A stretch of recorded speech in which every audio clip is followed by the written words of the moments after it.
ప్రపంచ దేశాల్లో కూడా తెలుగు భాష ఉంది అని తెలియచెప్పినటువంటి మహా వ్యక్తి. రాష్ట్రం విడిపోవచ్చు కానీ ఇది తెలుగు నేలే కదా. ఈ తెలుగు నేలలో ఆయన ఒక్కసారి పైగా కేసీఆర్ గారు కూడా ఎన్టీఆర్ గారి శిష్యుడే కదా. ఆయన ద్వారా మరి అంతకుముందు పార్టీలో ఉన్న తెలుగుదేశం పార్టీ ద్వారానే కేసీఆర్ పెద్ద నాయకుడిగా ఎదిగారనే సత్యం ఆయన మర్చిపోయారు. తెలంగాణ ప్రజలందరూ ఆరాధిస్తారు. మరి కేసీఆర్ గారు ఎందుకు ఆయన మరి అందరినీ గౌరవిస్తారు. ఆయన ఎన్టీఆర్ గారిని కూడా గౌరవించి ఉంటే చాలా బాగుండేది. అందరం బాధపడ్డాము. కానీ దానికి బాలకృష్ణ పోవటం అనేది మరి తండ్రి పేరు లేకుండా, తండ్రి ఫోటో లేకుండా ఆ సభలకు పిలిస్తే మరి ఆయన ఎందుకు వెళ్ళాడో ఆయన సమాధానం చెప్పాల్సినటువంటి అవసరం కూడా ఉంది ఇప్పుడు. మరి ఎందుకంటే ఆయనకి జరిగిన అవమానానికి అందరూ బాధపడుతున్నారు అక్కడ ఆంధ్రప్రదేశ్లో.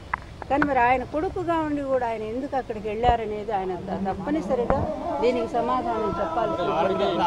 నేను గుర్తు చేశా, అది నా ధర్మం, నేను గుర్తు చేశా. అది ఎవరి విచక్షణకి వాళ్ళు వదిలేస్తాం. వార్తావాణి న్యూస్ ఛానల్ ఎప్పటికప్పుడు రాజకీయ, సినీ విశేషాలు, స్పోర్ట్స్ మరియు సాంకేతిక పరమైన మరెన్నో విషయాలను మన ముందుకు తెస్తుంది. మరింత సమాచారం కొరకు వార్తావాణి న్యూస్ ఛానల్ ని సబ్స్క్రైబ్ చేయండి.